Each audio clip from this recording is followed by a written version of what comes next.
question yìí ẹ bá wa dìmú àábèrè ẹ̀ so that ọ̀dọ́ náà ló ń ṣe program because táwa bá fètò sí alẹ́ yìí máa gùn jù so ẹ jókòó tì wá báyìí kájọ máa ṣe lọ wọ́n ní àgbájọwọ́ la fi ń sọ̀yà ibi tá a ti bẹ̀rẹ̀ ọ̀rọ̀ tí rẹ́rẹ́ bá wa kọ́lẹ̀ kẹ́ má gbàgbé ṣùgbọ́n àkókò jẹun sókè la wà béèrè àwọn question yẹn nísìnyí ẹ jọ so that a lè ṣe ní pápápá. Thank you, Honorable PRO Egbe Atata. Thank you so much. Now the moment of truth is here. Ìgbà tí a ti ń retí ó ti dé báyìí o. Ẹ rí pé ara mi le lọ́tọ̀ ní ìgbà tá ti dé section ní báyìí. Torí this is the time for our youth. Àkókò jẹun sókè. A máa sọ̀rọ̀ sókè lọ́sàn-án yìí ká bá lè jẹun sókè. Ẹ̀yin òbí wa tẹ́tí tọ́ wa débi tá dé yìí náà. Ní agbára Ọlọ́run, ní agbára Elédùmarè, ẹ gbọ́ ẹ tọ́, ẹ gùn lẹ́mìí. Gbogbo iṣẹ́ tẹ́ ti ṣe lórí àwọn ọmọ yín lẹ máa jẹ. Gbogbo èrè tí ó yẹ kẹ́ kó lórí àwọn ọmọ yín. Ayé èṣù ẹ̀ṣẹ̀ ò ní gbà lọ́wọ́ yín. Ẹ má jèrè gbogbo wa, inú yín máa dùn, ayọ̀ yín dẹ̀ máa kalẹ̀. All right, so the next section right now is JĽUN SÓKÉ. This is the youth segment. This is where we're going to bring up. We have 2 speakers in this segment, and we're going to run it a little bit differently. I'm going to give each speaker 5 minutes to lay out their groundwork, to talk about who they are, what they do, who they serve, and how they're here to serve us in 5 minutes. The rest of the time will be spent as an interactive session. So, àti bàbá wa ẹ̀yin ìyá wa tẹ́ ní àwọn ìbéèrè tẹ́ fẹ́ béèrè àbí àfikún tẹ́ fẹ́ bá wa fikún àsìkò ó máa tó fún yín láti ṣe yẹn náà.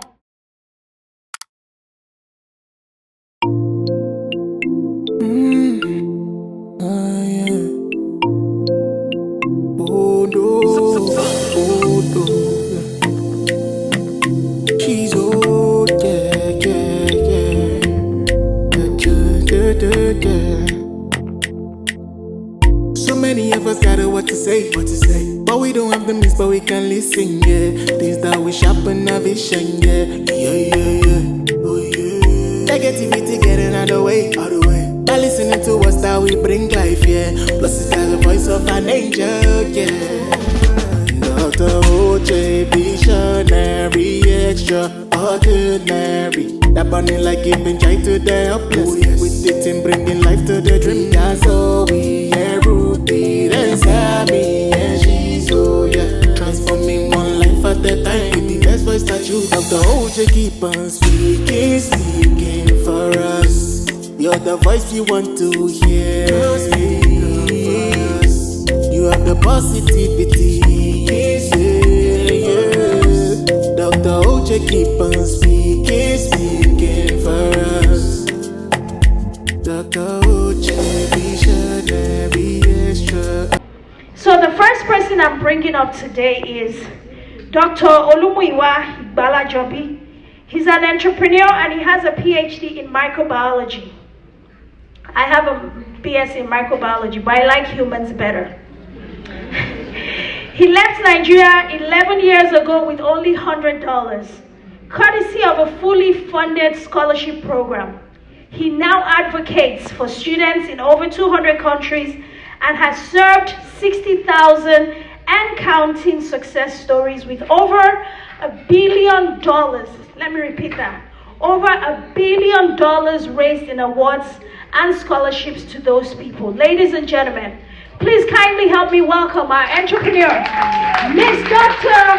Olumuyiwa, my brother's namesake, Igbalajobi, PhD in microbiology. Wonderful man. Thank you, sir.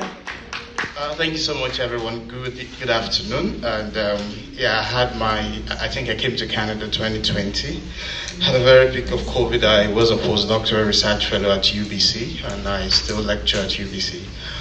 A few people that might know me here has always been about advocate for not only Nigeria, but English-speaking African countries. And I've read a lot about what my father spoke about, Reverend Ladi Thompson, and it's all about tradition.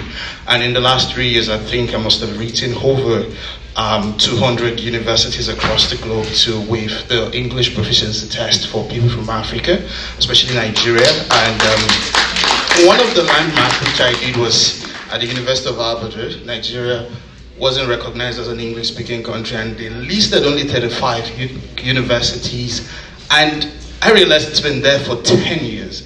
And this English proficiency thing is just a thing of making money rather than the proficiency itself, because, we were colonized, and I spent 27 years in Nigeria. And when I was in high school at Ekiti, I had to pay a fine for speaking vernacular, and I had to come here to take the IELTS again. So for me, it was counterproductive, and being the DAI space, all I've done in the last 4 years is, supporting underrepresented students to access scholarship. And my moderator has rightly said, I left Nigeria in 2013, courtesy of the South Korean government scholarship. I was in South Korea for my master's at JŁUN University, and afterwards I had 5 fully funded scholarships for my PhD, which I left for Germany for my PhD, and I finished within 3 years and 2 months. I spent 16 years in the lab, but I realized I cannot be kept in a cubicle, and I left last year to fund Scholarships Cafe. And as an education equity advocate, I do not want firewall to be on our website, and every person can actually use the website. And we're currently being supported by the government of Alberta. We won one of the best pitches a couple of months ago. And I'm just challenging our parents here today. I grew up 27 years in Nigeria. My mom, I'm the only son, and my mom didn't want me to leave because she was really close to me. And after you've waited for 7 years to have the only son, what do they call it? In Yoruba, they say the person is Aruliya. But I disconnected after 27 years. My father in 1982, I was talking to one of my fathers there, saying my father left for the University of Oregon in 1982, and he told me, how he left and how Nigerian currency was ranked as one of the best. And my father told me, if you just enter the aeroplane and you leave, your mentality will change. My mom said, no, you're not gonna leave. And I flew to South Korea for 22 hours without my family acceptance. And this is me today. I've supported over 60,000 students across the globe. And one thing that is quite disappointing, tiring for me, which I feel I have a whole lot to do, especially in Canada, is that 1.7 million Canadian students are owing to the $3 billion student loan. And less than 15% of, Canadian-born black kids can actually go to post-secondary education. And this is me that I went to Korea, I went to Germany, I came to Canada to work. And there are a lot of scholarships. When I was talking to the president, I made a slide of about 70 slides, and he was like, I'm going to talk for 20 minutes. I was like, okay, maybe this is not the right time, because there are a lot of scholarships in this country that we need to support our younger ones to have access, and that is why Scholarships Cafe is there. And I've done a lot for the international community, and I hope you can all use the platform as well to get opportunities at either in UBC, either in Calgary, either in South Korea. The JŁUN government scholarship, the JŁUN scholarship with the UK opened on the 6th of August. And today when I was preparing my slide, I realized Canadians actually can benefit from it as well. So I think the point I'm trying to make is that let's change the mentality of, if I don't go through student loan, I cannot be successful. There are scholarships, however, that are left untapped. Averagely, every year in the US, we have over $200 million worth of scholarship unclaimed. In Canada, Scholarships Canada said 1 in 20 scholarships left unclaimed every year. So let's support our young ones here. You want to be a medical doctor? I'm still connected with Gen Z. I have over 500,000 followers across social media. So come talk to me, let's talk. And I hope, we can change this narrative together.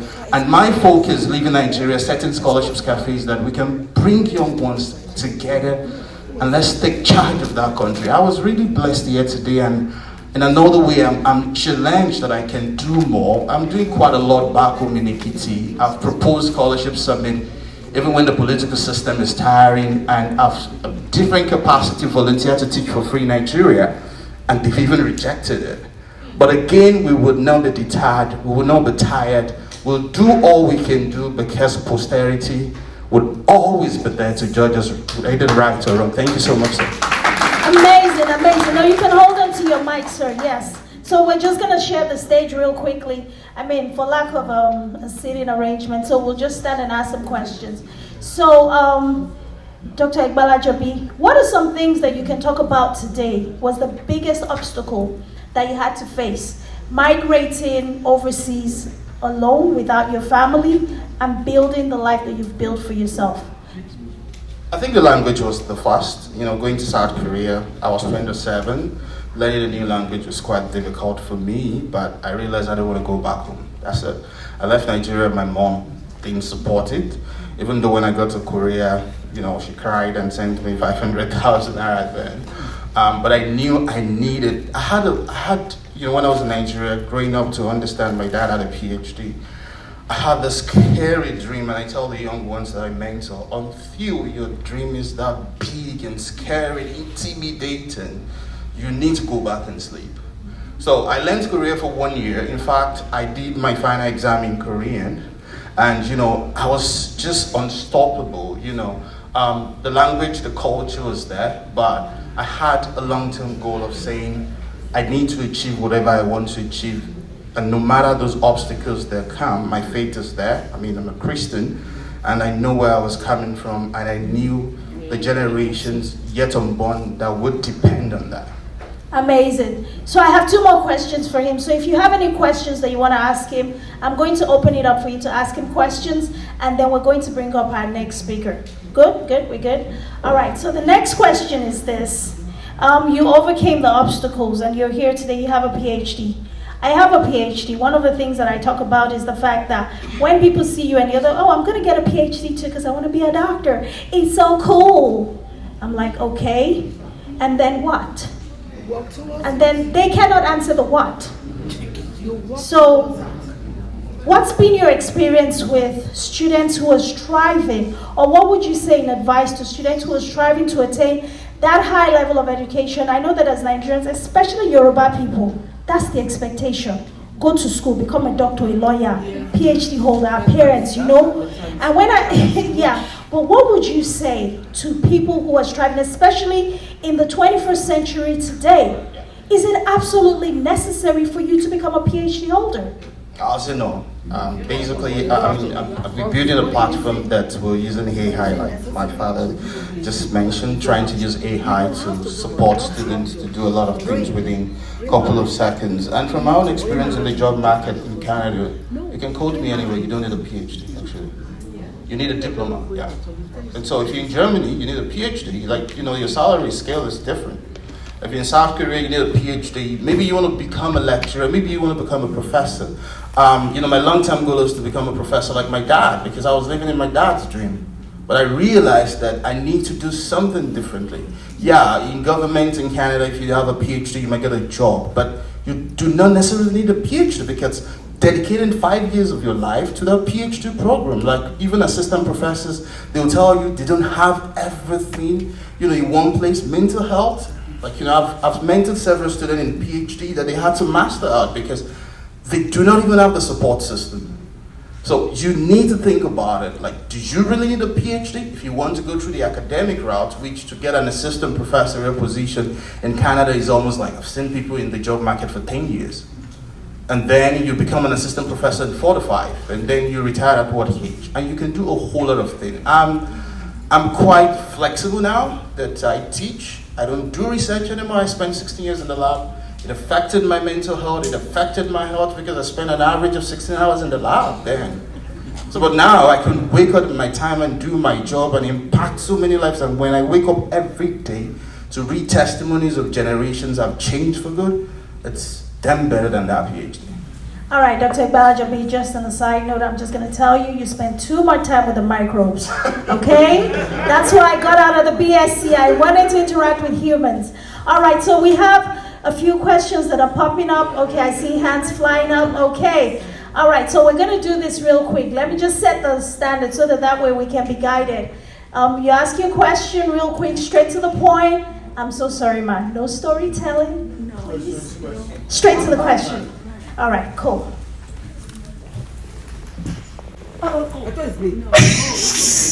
It's okay. We'll take both of them on this side, then we'll answer.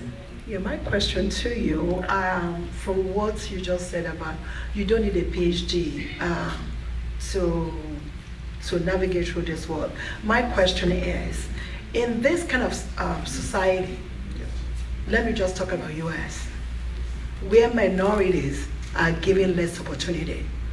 I'm not trying to, I have to choose my word carefully so that they won't say that I'm a racist, but I'm not. I'm just trying to encourage young ones, right?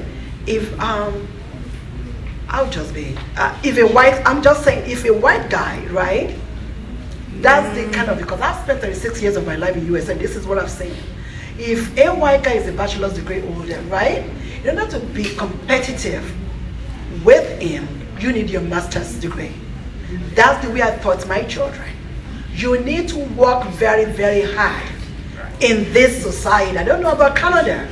And that's the only way. And I'm also a living proof too, because I've worked in different hospitals until they push me to my destiny. And because there is none for answers. Young kids, you are going to work hard, whether you like it or not, in this society. And we are trying to train you, after you work hard, to come back to Africa and develop Africa. You will work hard. Life is not easy. I'm a living proof. I suffered, I work hard, and that's exactly what I instill in my children. Okay, thank you. So you might not need a PhD, but evaluate yourself momentarily. If you're not if something is not going right for you, you need to change your degree. You can have 20 degrees if you want, as long as you're making it. Yes. Thank you so much for that. Thank you. So we can. Okay. Yes, ma. I'll hold it for you. My question is, let me hold please. Yeah, my question is on the youngsters of these days. I often hear them saying, I'm not sure whether I'm raised new in Canada, but in UK, I've lived over 22 years in the UK, and what I often hear these youngsters say, some of us are very lucky that our own children, they've overgrown that side, they scaled through, that they were able to listen to us, to say, go this direction, and they went through that, and they thank God for it. But this, I often hear them say, oh, school is a scam. Is school actually a scam? So that's my question. So it's a very simple question. Yes, ma. Is school a scam? And mommy said. So let's take one more question, then Dr. Balajobi will round it. Okay. Please answer that, then I'll come this way. I do say that education is not a scam. For some people like us, education, scholarship is a leveler. Like, you know, I was at the University of Adoekiti. I'm not sure it's in the top 20,000 universities in the world, yeah? But I lecture at UBC, which is in the first 32 universities in the world. Without scholarships, there's no way I can compete there. So education is not a scam. It's a, you know, parental, you know, values also matter, that you need to, I mean, some of us when we're young, like, you know, you know, even when you say, you know, discipline a child, and here it's not the way. Some of us have a tendency to be spoiled. Some of us have a tendency to be complacent. But because we had role models, we had values. I mentioned my father had a PhD before I was raised. And so even when I come back home late, I shouldn't get home before 7 p.m. I mean, I should be home by 6 p.m. So those values were there, and I had the lay foundation that the minimum I wanted to achieve was a PhD. Next question. Thank you. Thank you very much. Mine is not a question, it's a request. I've consulted the elders because I want to ask question before, I have to ask it already. So I've asked it already. So the request is that on behalf of the youth, I realize there's online school. That I'm making a request to you to be on board with our rector here. And we have a lot of things to share. It's like we have a lot of thoughts to update. Life is changing so fast than we may imagine. Culture is changing. Everything is changing. But some of us are seeing fast, like myself. But we need to get to the future. How are we going to do it? And we are all scattered. I think online school will help us. My request is just for you to be on board. The president of our Egbe have confirmed the school, and for all those that have something to, please come on board. Thank you very much. We need you all. Thank you, sir. Oh, wow, okay.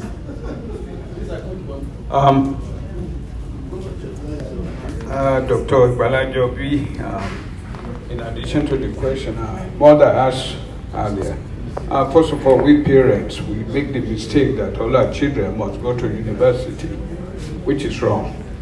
You need to identify their capability, their intelligence, in what area. You can go to a technology, Institute of Technology, you know, and then when you make the decision, you want to go for a PhD.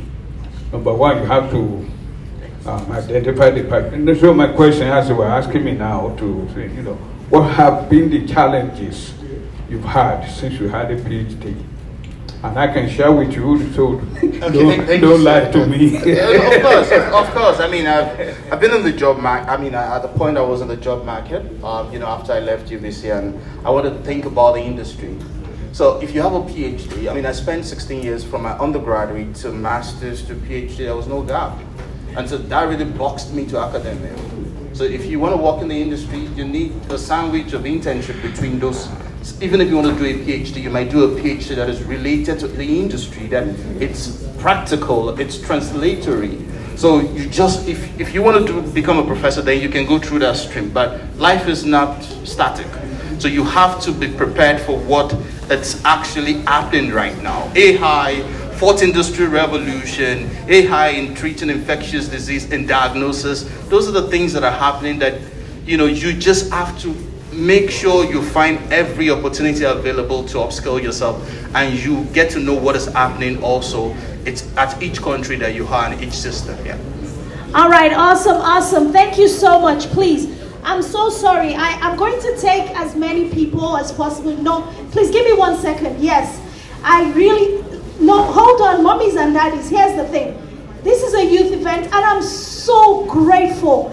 I promise you, I am so excited at your enthusiasm, your participation. Kids, please give it up for our mommies and daddies. If you are a child and you are not clapping, if I come and grab you, your mommy and daddy will be upset. All right, so, that is another talk. But here's the thing. Please, I want to beg you, Massa, make sure that you're raising your hand to ask a question. We have one more speaker, and we want to make sure we accommodate him as well. So please make sure you ask a question. I'm going to take mommy's question in the back. I will come to you, Sir Daddy. Then I have to take a youth question. So I'm going to go to a youth that's raising his hand. And then I'll circle back to our mommies and daddies. Are we good? All right, cool. Thank you. Thank you.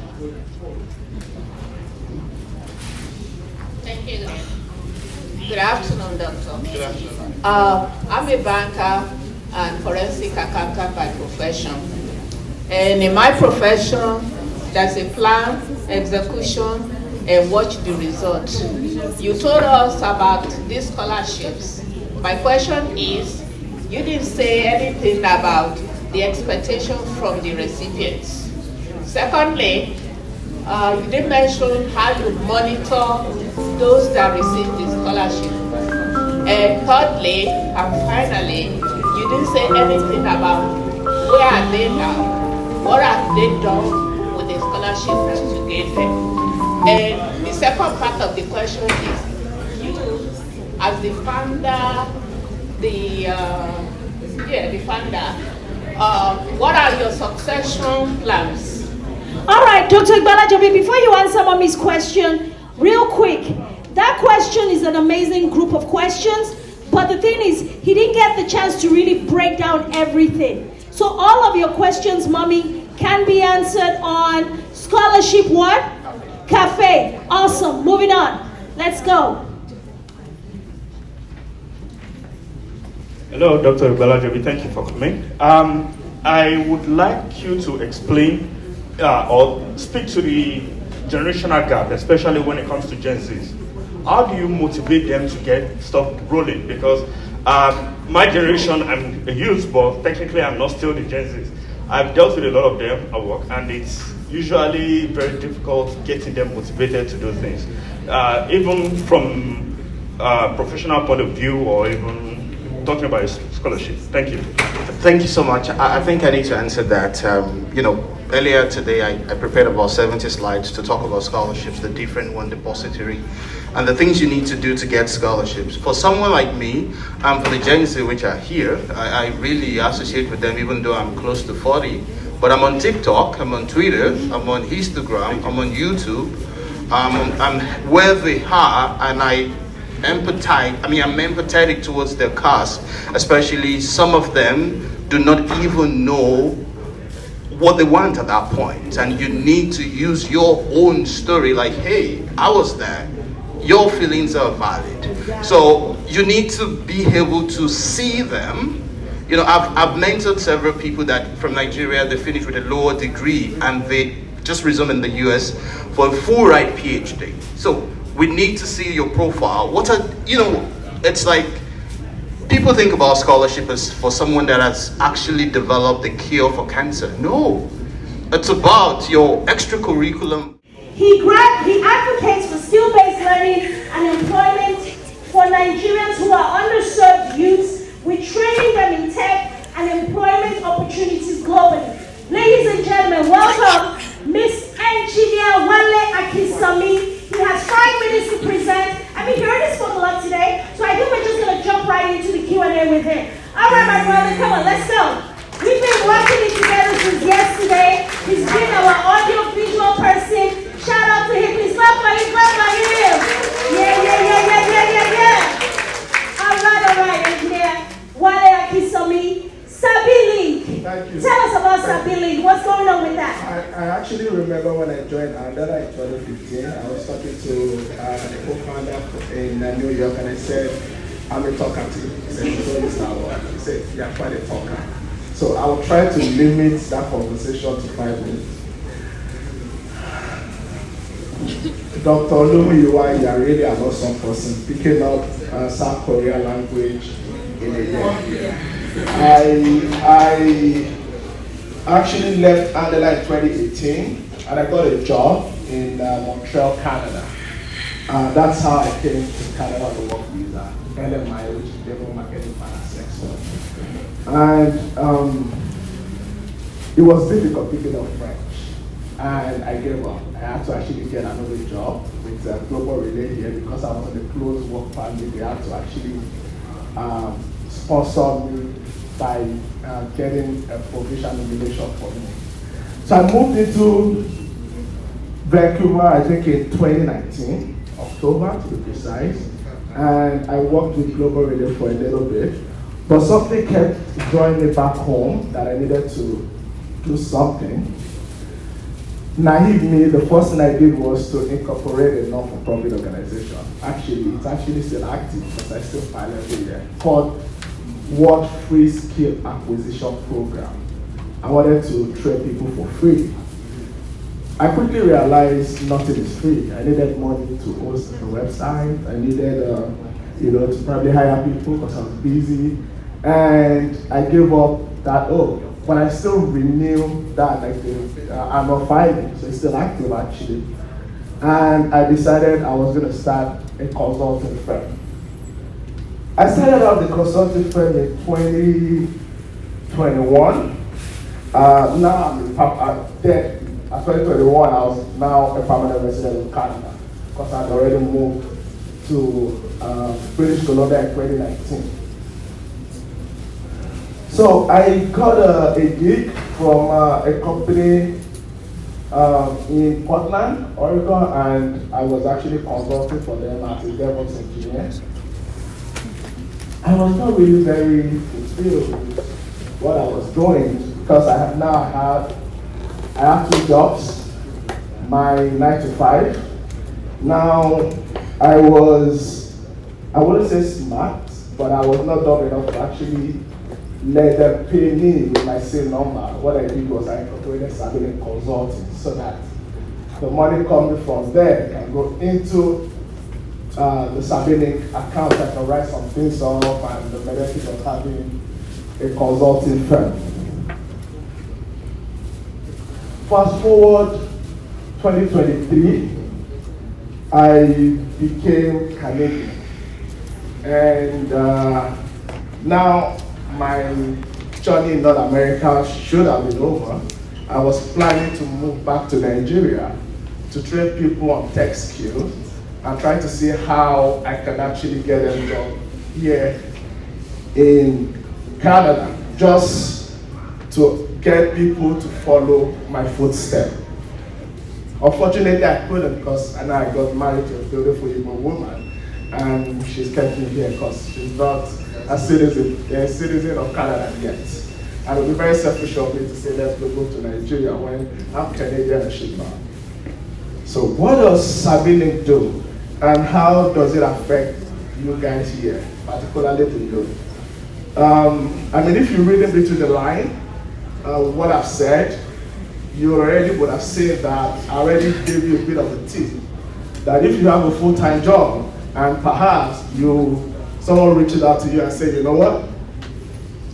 I think I'm going to hire you maybe on a contract basis. Be smart enough to tell them, oh, that's fine.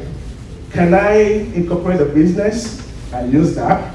Because there are a lot of benefits that goes into having your own business.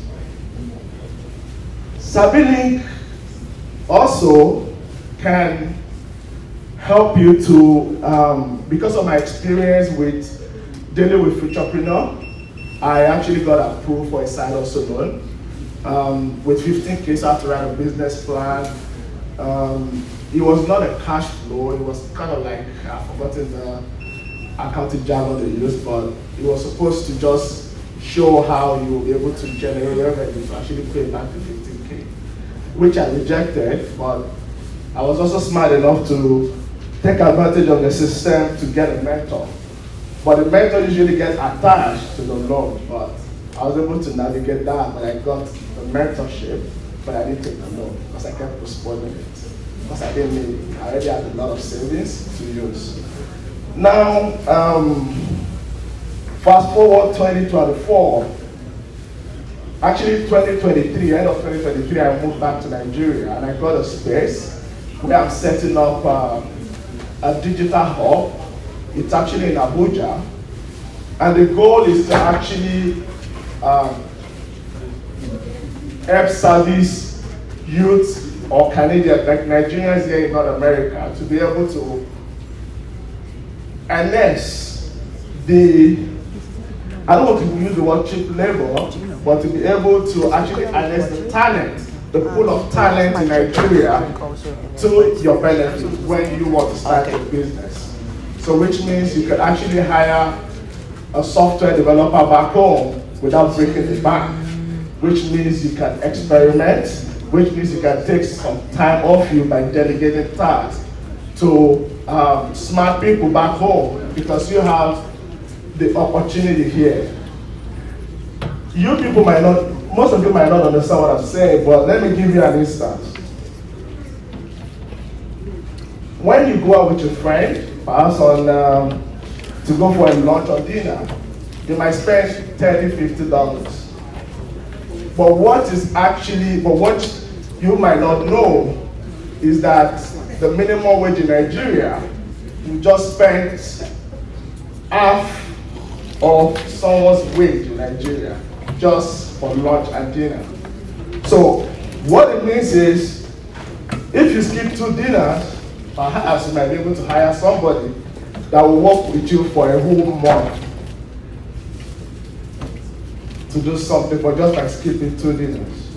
So that is to tell you why one of the main reasons, maybe this might not have occurred to you, but that should give you one of the main reasons why we should not be slaves in North America. We should be able to invest. Again, I'm not saying take advantage of people, but you are just getting started and you are struggling. Perhaps instead of keeping $1,000 every month in your savings, you decide to take $200 out to employ 2 people to work for you full time. It's not easy, but we can talk about the challenges of starting a business, but that will take us forever. And I'd really like to take your questions around that if you want to know my own personal story and sacrifices. All right, so that's where we get to. So Engineer Wale. So we're going to talk about your experience. Thank you for sharing that with us. So just to summarize so that you're not lost in the sauce, what he's trying to say is he's a techpreneur and he really does his work effectively by taking advantage of inexpensive, affordable labor in the other parts of the world, once using the currency exchange. Now, for those of you who are looking to get into entrepreneurship, there's a lot of need for tech. Every business these days has a need for tech. So you're able to hire someone to get things set up for you, to work for you, to help you scale your business if that's something you're trying to do and you're at that stage. To do it in a way that doesn't break the bank, it doesn't affect your overhead. It actually helps you on this side of the country or the continent to improve your profitability because you're managing your resources properly. All right, Mr. Wale, one of the things that I would like to ask you is this, and maybe you can help the youth clarify this. I know everybody wants to get into one form of tech or the other, but which is the top 3 leading tech specialties that we have right now in 2024? And why do you think a lot of our youth need to be engaged in that area? That's a very interesting question because a lot of things are actually connected to each other because tech is an ecosystem. I would. That is a brilliant question. Brilliant question. So, when you talk about visible minority, I was the only black student on campus in South Korea for a year. And you know what? I would wear my native attire with my fila to the lab on Fridays. I would wear my native attire and my fila to the lab on Fridays. And Koreans will come like, is this a normal way in your country? Because we only wear this when there is a traditional ceremony. So my identity was pronounced. That's it. I'm from Ikiti. If you see any of my videos, I talk about I'm Yoruba, I'm from Efalai. You cannot erase that, and that has been imbibed by my father. So, even in Nigeria, there is nepotism, right? I mean, if you look at the CVs in Nigeria, if you do not write the nationality, state of origin, local government of origin, you don't get a job. So for me, I just want my black color to shine. And I don't care who rates me. I'm my visible. I know a lot of grad students who do that to write it in their essays, like they are visible minorities and all the stuff. But even in the US now, everything is being collapsed. So there are tendencies, and I think someone said today, like nobody can limit you if you're not limit yourself. So I look at that power in being a minority. I make sure my tradition, my color. I was more like, I saw myself then as the only black student on campus as the African king. And when I write my DEI statement today for applying for any professorial position, I put it there. When you talk about DEI, I'm a definition of DEI because I was the only black student on campus. And I was successful because I had a support system. Because my professor was there, a Korean professor that never even read my thesis because I said, you're a native speaker. I don't have to read your thesis. You're better than I am. And I was like, no, you're not better than I am. So wherever you are, even when people kind of put it to you that you're a minority, I think you need to exhibit that fact that you are unique. You are who you are. Your social blacks don't cry. Question. Okay, sir. Do you think it's important to have someone to take care of your economic need while you're chasing your passion? For me, like I said, I spent 6 years in the lab, and I realized that passion don't pay. So I was a postdoc. I was earning $3,000 at UBC. And the view in Vancouver was $2,800 a month. And you need to think outside the box because that is not sustainable. One last question, and then we're going to round this up so that we can all go get glammed up for this evening. Okay, ma. I'm going to have to give him preference. I'm so sorry, ma. Thank you. Yes, he is. My name is David Akinola, age 17, and first and foremost, I'd like to sincerely thank the Yoruba Association, the president, our lovely hostess, and the doctors, and all the esteemed guests and brilliant individuals who have come to mentor and guide us as a people, as a youth, and as a culture. I'm very, very grateful for that. However, after eagerly searching through Scholarship Cafe, the website that you recommended for us to scour through scholarships, I found that there was little to no relevant information or any impactful scholarships that are applied to high school students, which the majority of us are. And as youth wanting to get ahead in life, to innovate, and to really have access to those opportunities at the higher university level or collegiate level, I really would appreciate if you could provide us with resources so we can access those opportunities, because Scholarship Cafe did not offer anything for individuals who are below 18 or do not have an undergraduate degree or a postgraduate. Thank you.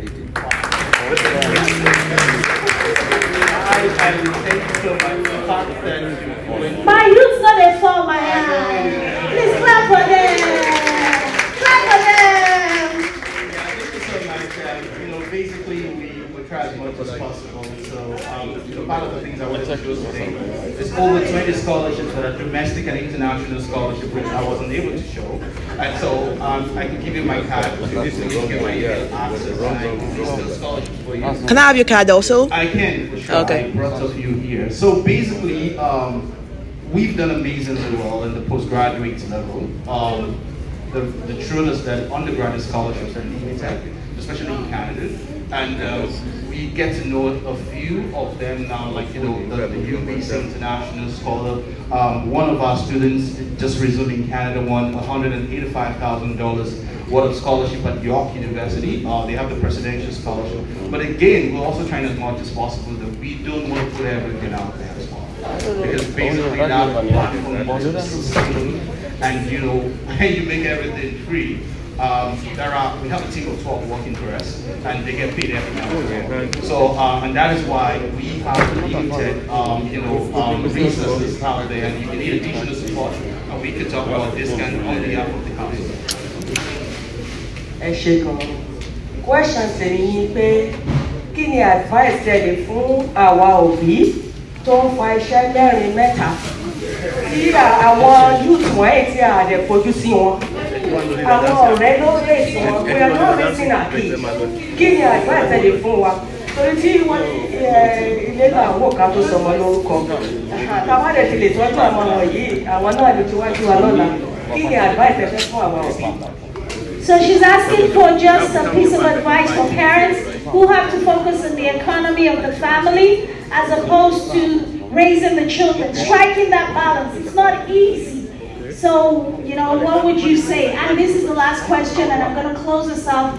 So that, Noma, I'm so sorry. I apologize. I appreciate you, but unfortunately, we cannot accommodate. They are really they're going to shut it down in a minute, and I want to be respectful of time. Thank you so much, Mommy. I won't be here today because of my parents as well. And no matter how the jobs we all bring together, we still need to find a way to deem their life.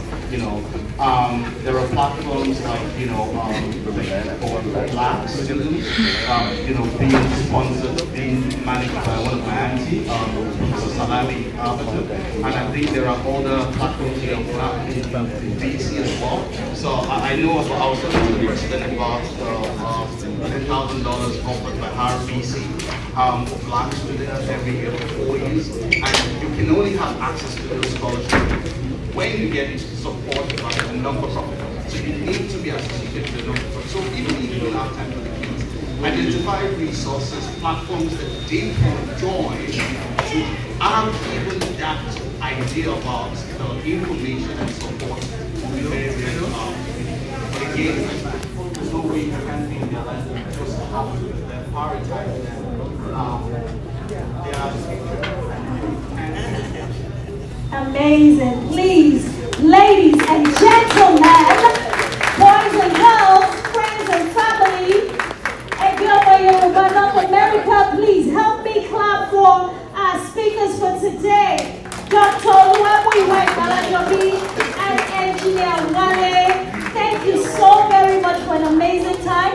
This brings us to the end of JĽUN. A few few points as we close out today. One of the things I need to let you guys know is, first of all, as youth, we truly love and appreciate you, our parents.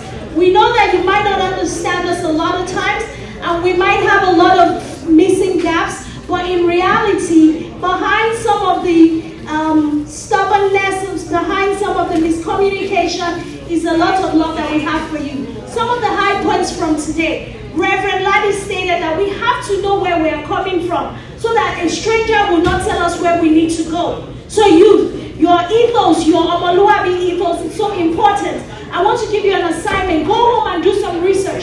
What is the Omoluabi ethos? Read it, study it, memorize it, make it a part of you. Keep it in your heart. The Bible says, your word have I hidden in my heart so that I will not sin. Hide the ethos of Omoluabi in your heart, so that when you go, when somebody is telling you that you're a minority, based on their own census and statistics, you tell them, I am a majority because I belong to an Omoluabi clan that was the forerunner of civilization and development in the world. Now, remember this, you have to learn to solve your problems and be willing to be all in. You cannot just come with an idea and say, I have an idea. It's great. Ideas are a dime a dozen. Everyone has them. But the reality of it is you have to buy into your idea, be willing to invest everything into it before you ask people to buy it. That's the only way you're going to move forward. And of course, another thing is people are looking for problem solvers. There's problems in the world that you are uniquely created to solve. Ask, think. You know, it's written that people fail in life. Earl Nightingale said, if people fail in life, not because they are horrible, but because people refuse to think. So we have to be a generation of thinkers. We can't be generation X, Y, Z, talk, because our parents just feel like we talk. But let's be a generation of thinkers so we can solve the problem that the world has. And then another thing is be open-minded to possibilities. Do not limit yourself to anything. There's so many options out there, only if you believe. Last but not the least, always remember you are who you are today because somebody took the time to invest in you. You're standing on the shoulders of your parents. You're standing on the shoulders of giants who have come before us. Awolowo is one of them. But now remember that those shoulders you're standing on, eventually they're no longer going to be there. Can someone say about you, I can stand on your shoulder? Can someone mention your name and remember the value that you added to them? Always remember to pay forward, but also remember to pay backwards.